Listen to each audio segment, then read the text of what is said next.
저는 회사를 다닐 때도 유튜브를 할 때도 그리고 지금 이렇게 사업을 하면서도 제가 하는 기획 방법은 여전히 똑같아요. 그래서 실제로 제가 어떤 과정으로 뭔가를 기획하고 결과물을 만들어내는지 여러분들과 공유해 보려고 합니다. 그래서 이번 영상은 굉장히 구체적일 예정이고요. 만약 여러분들이 기획에 관심이 있으시거나 아니면 지금 기획자로서 일을 하고 계신 분들이라면 저의 기획과 여러분들의 기획이 어떻게 다른지 비교해 보시는 것도 좋은 포인트가 될 것 같습니다.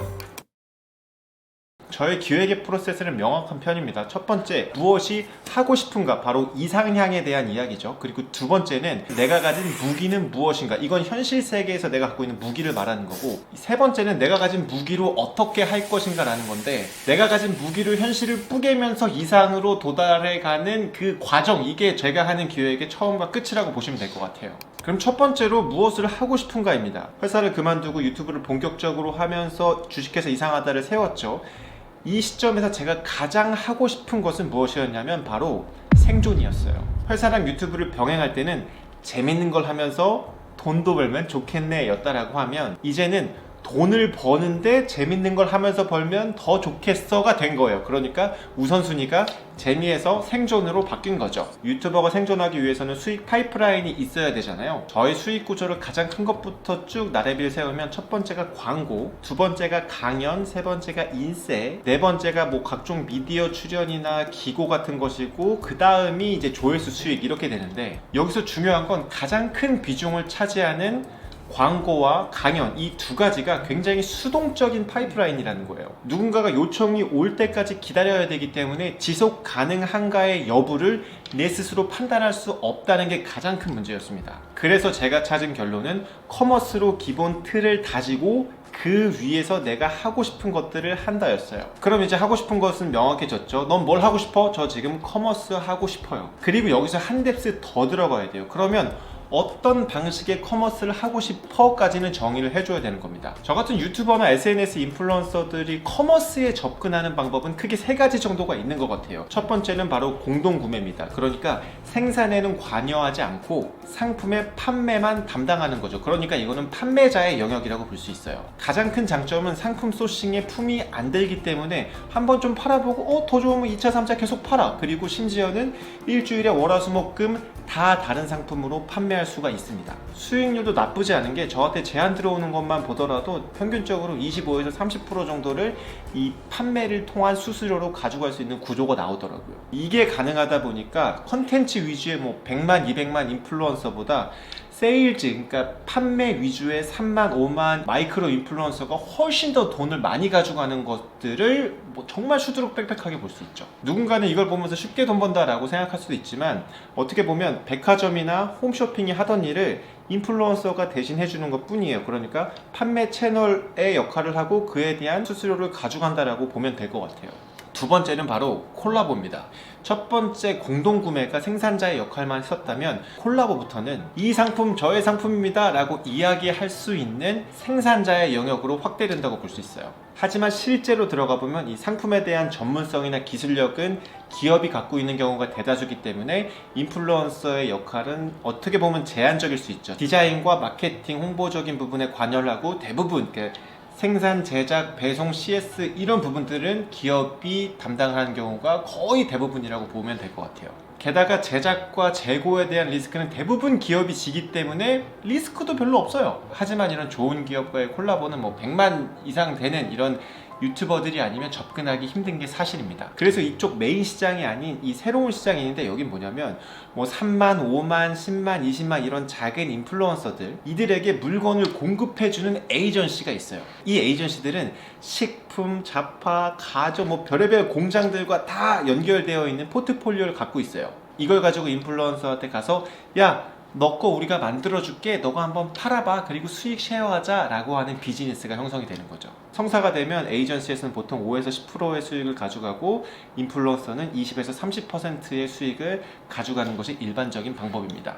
그리고 마지막은 바로 자체 생산하는 겁니다. 여기서부터는 브랜드의 영역이라고 볼 수 있을 것 같아요. 그러니까 상품의 기획, 디자인, 제작, 배송, CS, 재고 관리 이 모든 과정을 다 해버리는 거죠. 이게 얼마나 힘든 일이냐면 쉽게 얘기해서 공동구매 10개 하는 것보다 콜라보 1개 하는 게 더 어렵고 콜라보 10개 하는 것보다 브랜드 하나 만드는 게 저는 더 어렵다고 생각해요.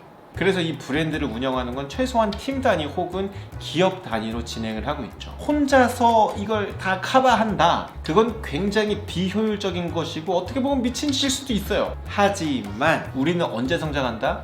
뭔가 해보지 않은 것을 계속 도전하고 두들기고 말도 안 되게 진짜 빡세게 뭔가를 진행했을 때야 비로소 우리가 돌아보니 이제 나 할 줄 아네, 성장했네 라는 성장 모멘텀이 발생하는 거죠. 그럼 저는 이 세 가지 영역 중에 무엇을 선택했을까요? 바로 이 세 번째 브랜드 영역을 선택했어요. 뭐 여러 가지 이유가 있겠지만 가장 중요한 건 자율성이 보장되고 나 혼자 책임지면 되기 때문이에요. 내가 회사를 그만둔 것도 나 눈치 보기 싫고 내 맘대로 하고 싶어서 한 건데 이번에 내가 한번 해보지 뭐, 지금 아니면 언제 해봐 라는 마음도 있었고, 궁극적으로 내가 언젠가는 나만의 상품과 브랜드를 만들어 보고 싶다는 니즈가 있었기 때문에 돌아가지 말고 그냥 직방으로 한번 가보자 라는 마음이 제일 컸던 것 같습니다. 자, 이렇게 내가 무엇을 하고 싶은가의 대답은 나왔습니다. 나는 생존을 하고 싶고 그걸 위해서 커머스를 할 건데 그 중에서도 브랜드를 만들어서 커머스를 하고 싶어가 된 거예요. 첫 번째, 내가 하고 싶은 것을 찾았으니 두 번째는 내 무기가 무엇인지 보는 거죠. 제가 회사를 다녔을 때 저의 가장 큰 무기는 무엇이었을까요? 기획력? 실행력? 커뮤니케이션? 제가 가진 가장 큰 무기는 명함이었어요. 다른 사람들이 뭐하는 기업이라는 걸 아는 정도의 회사를 다닌 것만으로도 나의 의견에 힘이 실렸어요. 내가 누군가한테 콜드메일 보내서 저랑 같이 이거 해보실래요? 라고 했었을 때 내가 명함을 떼고 딱 부딪힌다? 왜 뭐야 하지? 근데 이제 명함이 없잖아요. 실제로 저 지금 명함이 없거든요. 그럼 이 상황에서 저의 가장 큰 무기는 뭘까요? 나의 가장 큰 무기는 무엇이냐? 그건 바로 여러분,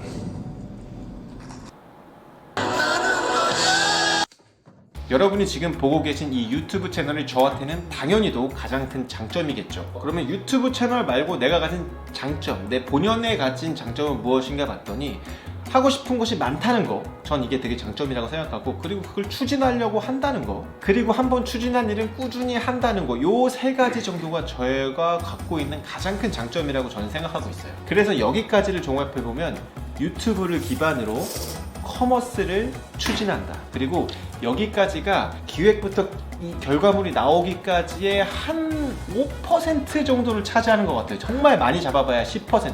그러면 나머지 90%는 뭘까요? 바로 어떻게 할 것인가입니다. 이 이야기는 굉장히 깁니다. 왜냐하면 제가 이 플래너를 만들었지 않습니까? 이 녀석이 어떻게 세상에 나오게 되었는지 모든 기획 과정을 말씀드릴 거거든요. 상품의 컨셉을 기획하고 디자인, 생산, 판매 채널, CS 모든 과정에 대해서 쫙 말씀드릴 거라서, 만약에 여러분 중에 난 기획엔 관심 없는데 라고 생각하시면 여기서부터는 안 보셔도 괜찮을 것 같아요. 하지만 여러분들이 다른 사람들은 어떻게 상품을 기획하고 뽑아내지? 이 과정을 간접적으로나마 보게 된다면 분명히 도움이 될 거라고 저는 확신합니다. 가보시죠. 자, 첫 번째는 바로 상품 기획입니다. 무엇을 만들까에 대한 이야기라고 생각하시면 딱 좋을 것 같습니다. 우리가 뭐든 만들 수 있지만 첫 번째로 시작하는 건 내가 가장 잘 알고 있는 것을 건드리는 게 좋겠죠. 예를 들면 내가 치킨집 알바를 계속 했는데 나 치킨집 알바했으니까 다음번에는 일식집 차려야지 라고 하기는 리스크가 너무 크잖아요. 그래서 성공 확률이 가장 높은 녀석으로 선택하고 싶었고, 제가 지난 3년 동안 제일 잘 썼던 게 연간 플래너기도 하고 타 브랜드와 콜라보한 경험도 있었기 때문에 제가 선택한 아이템은 바로 연간 플래너였습니다. 두 번째는 컨셉인데, 이 상품의 컨셉이 무엇인가를 잡는 게 저한테는 중요했어요. 아까 말했던 저의 장점, 뭔가 하고 싶은 것이 계속 있고 그것을 추진하는 힘, 그리고 그것을 꾸준히 하는 노력, 이 끝엔 뭐가 있나요? 성장이 항상 기다리고 있더라고요. 그래서 컨셉을 성장이라고 잡았습니다. 그러면 세 번째, 누구에게 팔 것인가, 바로 타겟에 대한 이야기죠. 저의 타겟은 명확했습니다. 성장 욕구가 있는 사람들. 제가 연간 플래너를 사용한 목적이 성장을 위한 것이기 때문에 다른 사람들도 분명히 성장을 위해서 사용할 것이다 라고 생각을 했던 거예요. 그리고 그 성장 욕구가 있는 사람을 세분화해 보니까 일정 관리가 필요한 프리랜서나 뭐 요가나 다이어트, 뭐 저처럼 뭐 수영이나 미라클 모닝처럼 자기 개발에 진심인 사람, 그리고 프로젝트 단위로 일을 하는 회사원들, 아니면 수능이나 큰 시험을 준비하는 사람, 그리고 아이의 성장을 담고 싶은 그런 모든 성장에 대해서 관심이 있는 진심인 그런 모든 사람들이 저의 타깃이었던 거예요. 그리고 네 번째는 언제 팔 것이냐, 일정에 대한 이야기입니다. 명확하죠. 플래너는 새해에 팔리는 거니까 그러면 11월부터 팔아야 되겠다라는 일정을 잡고 9월부터 본격적으로 프로젝트에 들어가게 됩니다. 자, 이제 무엇을 만들지를 정했으니까 어떻게 디자인해야 될지를 정해야겠죠. 그 중에 첫 번째는 레퍼런스를 수집한다 였습니다. 방법은 역시 인터넷 검색이겠죠. 뭐 구글, 네이버, 핀터레스트 이런 각종 사이트에서 연간 플래너라고 써서 나오는 모든 것들을 다 검색해요. 그리고 마음에 드는 것들을 아카이빙합니다. 그러면서 디자인 컨셉을 정하게 되는데,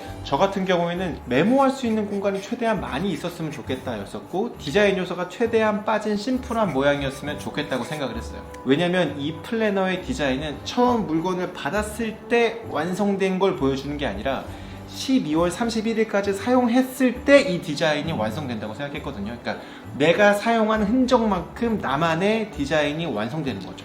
그래서 이 컨셉을 디자인으로 구현해줄 디자이너를 찾게 됩니다. 그 결과 이렇게 4개의 상품과 이 패키지 디자인을 완성하게 되는 거죠. 디자인을 완성했습니다 라고 얘기했지만 이 과정이 꼬박 2달이 넘게 걸리는 작업이었어요. 수정하고 피드백 받고 또 수정하고, 뭐 제가 운영하고 있는 2,000명이 넘는 그 커뮤니티에 이걸 보여주면서 어때요? 저때요? 이건 어때요? 저건 어때요? 이 과정을 2달 내내 한 거죠. 그리고 드디어 최종본이 나오게 됩니다. 디자인이 끝났으면 다음 단계 뭔가요? 바로 제품을 생산해야겠죠. 제품을 생산할 때 어떤 과정을 거쳤는지 말씀드리면, 이게 한 군데서 생산한 것 같아 보이지만 총 4개의 공장에서 생산을 했거든요. 예를 들면 이 지관통을 제작하기 위해서 3군데의 지관업체의 견적을 받아서 결정을 했고, 그리고 이 인쇄소는 5곳에서 견적을 받아서 한 곳을 결정했습니다. 그리고 여기 붙어있는 이 스티커는 3군데의 견적을 받아서 결정을 한 거고요. 그리고 마지막으로 이게 여기 들어가는 이 뽁뽁이를 하고 싶은데 이 긴 지관통이 들어가는 뽁뽁이를 제작하는 곳이 없는 거예요. 혹은 생산은 되는데 뭐 3만 개 이상부터 생산이 된다 이렇게 말을 해주셔가지고 중국에서 무역하는 친구의 도움을 받아서 중국 공장에서 자체 생산해서 수입해서 들어온 뽁뽁입니다. 자, 공장을 선택했어요. 그러면 이제 뭘 정해야 되냐면 얼마나 생산할 것인가. 이게 사실 되게 굉장히 중요한 영역이죠. 저의 목표는 5,000개를 판매하는 건데 재고만큼은 남기고 싶지 않았어요. 그래서 최종적으로 3,000개를 주문하기로 합니다. 왜 3,000개를 주문했냐면 직전 연도에 콜라보에서 판매한 상품이 1,500개 정도가 나갔거든요. 그러면 내가 그때보다 구독자가 2배 정도 상승을 했으니 내가 열심히 팔면 3,000개까지는 팔 수 있겠다라고 판단을 한 거죠. 3,000개를 만들기로 결정했어. 그럼 이거를 어디에 보관할 것이며 어떻게 포장할 것이며 어떻게 배송할 것인가, 이 문제가 남죠. 보시다시피 상품 하나가 이 정도예요. 이게 3,000개가 우리 사무실에 들어온다는 것 자체가 아예 불가능하기 때문에 결국 카페24에서 제공하는 풀필먼트 서비스를 이용하기로 합니다. 이거 하나하나 모든 과정들이 다 비용이기 때문에 조심스럽긴 했지만 도저히 내가 포장과 배송까지는 할 수 있는 영역이 아니라고 판단해서 대행업체와 계약을 하게 된 거죠. 그렇지만 이게 종이라서 포장하는 게 되게 까다롭거든요. 그래서 제가 거기 계신 분들 다 모아놓고 다 시연하고 같이 이렇게 막 싸우면서 현장감을 잃지 않기 위해서 되게 많이 노력을 했었던 것 같아요. 제품 생산까지 완성됐으면 이제 뭘 해야 되죠? 바로 판매를 해야 됩니다.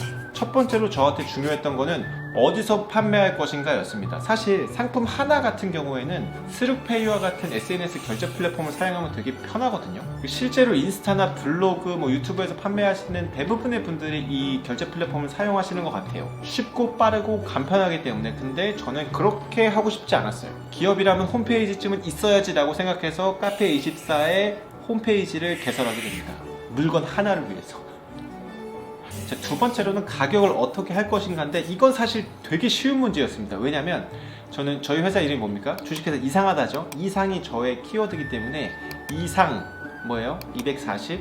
그래서 24,024원으로 하려고 미리 생각을 하고 있었어요. 마지막에 24원은 넣을까 말까 하다가 뭔가 결제상 오류가 날 것 같아가지고 제외하고 24,000원으로 측정하긴 했었죠. 그리고 수익률을 생각해야 되는데 저의 인건비를 제외하고 제가 목표로 했던 수익률은 30%였습니다. 그래야 부가세 내고 카드 수수료 내고 원활한 운영이 가능할 거라고 생각했기 때문이죠. 그러다 보니까 자연스럽게 타 플랫폼에 입점하는 건 포기하게 됐어요. 다만 오프라인에는 한번 내 제품이 전시됐으면 좋겠다라고 생각해서 아크앤북에 입점을 했었던 거죠. 그리고 마지막으로는 작지만 중요한 건데 배송비 부분이었거든요. 여러분들이 이거를 이렇게 포장해가지고 우체국에 이거를 붙인다고 가정을 해볼게요. 그럼 얼마 들 것 같아요? 제가 직접 해봤거든요. 6,500원 들더라고요. 편도 한 번 보내는데. 물론 저는 제휴된 가격으로 했어요. 이건 뭐 계약사항이라 말씀드릴 순 없지만 그럼에도 불구하고 그냥 배송비 3,000원을 픽스해. 그리고 마지막으로 제주도 계신 분들을 위해서 제주도는 항상 배송받을 때 비싸게 받는데 그거 되게 싫을 것 같은 거예요. 그래서 제주도도 무조건 배송비 3,000원으로 픽스! 이렇게 배송비를 3,000원으로 정하게 됩니다. 가격까지 정했으니까 이제부터 뭘 해야 됩니까? 마케팅을 해야 됩니다. 마케팅의 목적은 명확하죠. 매출 증대. 매출은 어떻게 해서 나옵니까? 가격 곱하기 노출수 곱하기 전환율, 이렇게 하면 대충 매출액이 나오는데, 첫 번째, 우리 가격은 건드릴 생각이 전혀 없었어요. 그럼 이제 두 가지만 건드리면 되는 거죠. 첫 번째는 노출수. 이 노출수를 높이는 가장 좋은 방법은 뭐예요? 키워드 광고나 SNS 광고를 할 수 있을 텐데, 문제는 이런 광고를 하게 되면 제가 타겟으로 했었던 수익률 30%를 맞출 수가 없는 거예요. 그래서 과감하게 블로그 광고나 키워드 광고, SNS 광고, 그 어떤 광고도 하지 않기로 결정했어요. 자, 그러면 이 노출수를 포기해야 되는 것이냐? 그렇진 않죠. 왜냐면 저의 강점은 뭐였어요? 유튜브 채널을 갖고 있다는 것. 그래서 저의 채널에서 더 많이 노출을 할 수 있도록 더 많이 영상을 만들고 영상의 퀄리티를 더 높였죠. 그래서 상품의 기획과 준비 과정 영상, 소개 영상, 그리고 사용법 영상, 그리고 한 달 동안 사용한 후기, 이렇게 많은 영상을 올리게 된 것입니다. 이렇게 소통하는 과정을 다행히 많은 분들이 좋아해 주셨고, 이 영상들이 전부 다 조회수가 잘 나왔어요. 그렇게 공감을 얻으면서 제가 최종적으로 지출한 마케팅 비용은 0원입니다. 두 번째, 이 전환율을 높이는 게 관건인데, 이 전환율을 높이는 키는 저는 상세 페이지라고 생각을 했거든요. 그래서 상세 페이지의 완성도를 높이기 위해서 외주를 주려고 견적과 시안을 받아봤는데, 와, 너무 깔끔하고 잘 떨어진 하나의 상품 같은 거예요. 근데 저는 아닌 거죠. 그래서 상세 페이지는 예쁘고 시인성이 좋아야 된다, 이런 관념 그냥 다 싸그리 무시하고, 야 됐어, 그냥 내가 직접 만들어 볼게 라고 하면서 직접 상세 페이지를 만들기에 돌입합니다. 상품에 대해서 제일 잘 알고 있는 건 저니까 제 머릿속에 있는 것들을 모두 끄집어내서 그걸 조합해서 결국 이렇게 웹툰 같은 상세 페이지를 제작하게 되는데요. 이렇게 만들다 보니까 그 누구도 만들 수 없는, 그 어디에서도 볼 수 없는 독특한 나만의 상세 페이지가 나온 거예요. 그리고 다행히도 이게 마케터들 사이에서도 어느 정도 바이럴이 됐고, 그것 때문에 야, 내가 진짜 상세 페이지 끝까지 본 건 처음이다, 상세 페이지 보고 산다, 살 생각 없었는데 이러면서 구매하신 분들도 계세요. 그 말은 뭐예요? 전환율을 높일 수 있는 계기가 됐었다는 거죠. 그리고 마지막 남은 이 두 가지, 여기가 진짜 재밌어요. 바로 CS예요. 여기서 제가 진짜 좀 욕심을 부렸습니다. 왜냐면 CS를 제가 직접 하면서 사람들이 어떻게 불만을 갖고 어떤 의견을 갖고 있는지 직접 내 귀로 듣고 싶은 거예요. 그래서 제 전화번호를 하나 파서 오픈해버렸어요. 그리고 제품을 런칭한 11월부터 지금 2월 16일까지 모든 CS 전화는 제가 다 받았습니다. 그러니까 이런 상황이 발생되는 거죠. 배송이 언제 오는지 궁금해서 연락드렸어요. 그래요, 배송 제가 지금 확인해 볼게요. 배송 언제 옵니다. 근데 혹시 무빙 어떠세요? 무빙 어떠세요? 라고 물어보지 않으신 분들 중에서도 끊고 나서 메시지로, 문자로 근데 혹시 무빙 어떠세요? 이런 걸 되게 많이 받았어요. 저랑 CS 하면서 통화하셨던 많은 분들 계시죠? 댓글 한 번씩.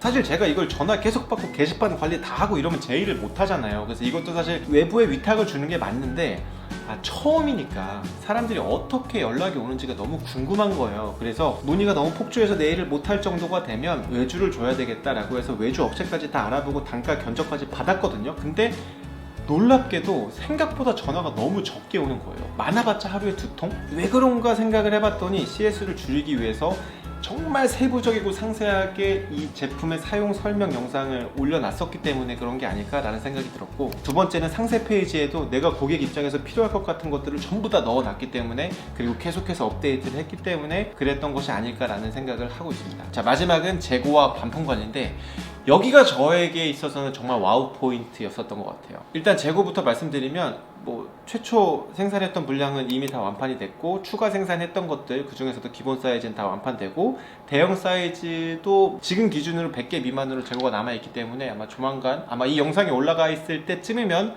아마 다 매진이 되어 있지 않을까라는 생각이 들긴 합니다. 근데 이게 중요한 게 아니라 제가 진짜 놀랐던 건 바로 반품이었어요. 자, 4,000개가 넘게 팔렸는데 4,000개가 팔렸다고 볼게요. 4,000개가 팔리는 동안 몇 개의 반품이 들어왔을까요? 실제로 제가 시스템에 들어가서 이제까지 모든 반품 수를 확인해 봤거든요. 지금 반품 진행 중인 건 한 건을 포함해서 총 10개. 와, 저 진짜 깜짝 놀랐어요. 아, 이런 수치가 나올 수가 있나? 근데 그 반품 건마저도 예를 들면 2개인데 1개만 반품할게요. 근데 A 사이즈인데 저 좀 더 큰 사이즈로 하려고 이거 먼저 반품할게요. 이런 것들이 대부분이고, 저 상품 진짜 별로예요, 마음에 안 들어요 라고 반품한 건 뭐 5건? 또 안 되는 것 같아요. 근데 그 10건 다 반품이라고 친다고 하더라도 반품률이 몇 프로입니까? 0.25%. 0.25%도 안 되지. 왜냐면 4,000개보다 더 많이 팔렸으니까. 이런 수치는 사실 나올 수 없는 수치라고 생각하는데, 추측해보건데 아마 그건 제가 외부로 불특정 다수에게 판매한 게 아니라 저의 영상을 보고 사랑해주시는 분들을 바탕으로 이미 스토리를 다 알고 계신 분들이 상품을 구매해 주셨으니까 그러지 않을까? 라는 생각이 들어서 진짜 가슴 뭉클한 데이터고 수치였던 것 같습니다. 이 자리를 빌어서 정말 다시 한번 감사드린다, 구매해주신 모든 분들에게 감사드린다는 말을 하고 싶습니다. 정말 감사합니다. 진짜 100번 1000번을 말해도 진짜 따봉따봉 따따봉 너무너무 감사합니다. 자, 여기까지 제가 어떻게 상품을 기획했고 CS까지 처리를 했었는지에 대한 과정을 보여드렸는데, 어떤 분들은 이걸 보면서 아유 답답하네, 왜 저렇게 해? 라고 하신 분들이 계실 수도 있고, 나랑은 좀 다르네, 혹은 신선한 방법이네 라고 생각하신 분들도 계실 것 같아요. 저는 저만의 방법으로 이렇게 기획해서 나아가고 있는 과정이니까 여러분들이 어떤 조언이나 충고나 뭐 응원 이런 댓글을 남겨주시면 기꺼이 그걸 양분 삼아서 저는 앞으로 한 걸음씩 더 나아가도록 하겠습니다.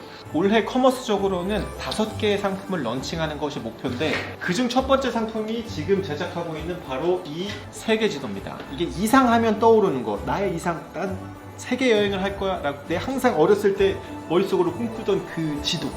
근데 내가 원하는 그런 지도는 없는 거야.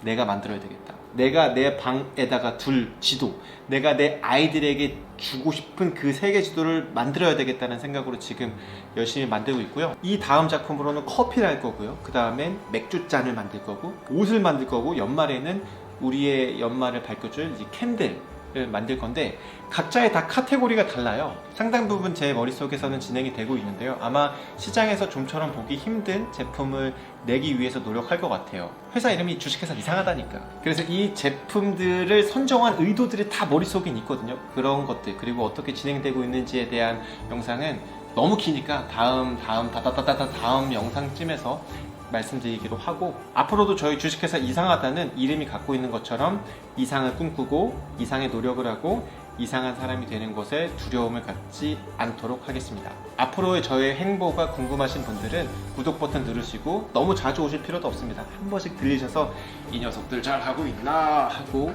지켜보셨으면 좋겠고요. 저는 다음에 더 좋은 영상으로 돌아오도록 하겠습니다. 감사합니다. 영상 진짜 길다. 이거 여기까지 설마 다 보신 분들 진짜 사랑합니다.